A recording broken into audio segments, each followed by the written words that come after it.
ప్రముఖ social messaging app WhatsApp భారత్లో భారీ సంఖ్యలో ఖాతాలపై వేటు వేసింది. 2023 డిసెంబర్ నెలలో సమస్యాత్మకంగా ఉన్నట్టు గుర్తించిన 69 లక్షలకు పైగా ఖాతాలను వాట్సాప్ నిషేధించింది. ఈ ఖాతాలు భారత కేంద్ర ప్రభుత్వం నిర్దేశించిన కొత్త ఐటీ నిబంధనలకు విరుద్ధంగా ఉన్నట్టు వాట్సాప్ గుర్తించింది. 2023 డిసెంబర్ 1 నుంచి 31వ తేదీ మధ్య 69,34,000 ఖాతాలపై వాట్సాప్ తొలుత ఆంక్షలు విధించింది. వాటిలో 16,58,000 ఖాతాలపై ఎలాంటి ఆంక్షలు లేకుండా నేరుగా నిషేధం విధించింది. డిసెంబర్లో వాట్సాప్ కు రికార్డు స్థాయిలో 16,366 ఫిర్యాదులు అందాయి. అంతకుముందు నవంబర్లోనూ భారత్లో 71 లక్షల సమస్యాత్మక ఖాతాలపై వాట్సాప్ వేటు వేసింది. వాట్సాప్ కు ప్రపంచవ్యాప్తంగా 500 మిలియన్లకు పైగా యూజర్లు ఉన్నారు. ఇంతలా యూజర్లు ఉన్నప్పుడు ఎందుకని వాట్సాప్ అకౌంట్లను బ్యాన్ చేస్తుందనే డౌట్ మీకు రావచ్చు.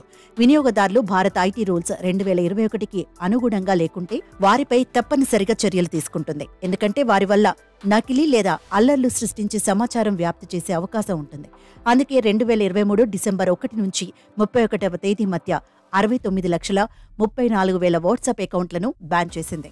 యూజర్ సేఫ్టీ రిపోర్టులో నమోదైన ఫిర్యాదులకు అనుగుణంగా కొన్ని అకౌంట్లపై చర్యలు తీసుకోగా, నిబంధనలు అతిక్రమించిన మరికొన్ని అకౌంట్లపై ముందస్తు చర్యలు చేపట్టినట్లు వాట్సాప్ పేర్కొంది. చర్యల నిమిత్తం గ్రీవెన్స్ అపీలేట్ కమిటీ నుంచి ఆదేశాలు అందినట్లు తెలిపింది. చాలా వరకు ఫేక్ అకౌంట్లు పెరిగిపోయిన నేపథ్యంలో కేంద్ర ప్రభుత్వం ఆదేశాల మేరకు సమస్యాత్మకంగా ఉన్న వాట్సాప్ అకౌంట్లను యాజమాన్యం తొలగిస్తూ వస్తోంది. ఇంకా వినియోగదారుల నుంచి ఎప్పటికప్పుడు ఫిర్యాదులు స్వీకరిస్తూ వాటికి సత్వర పరిష్కారం ఇస్తున్నట్లు వెల్లడించింది.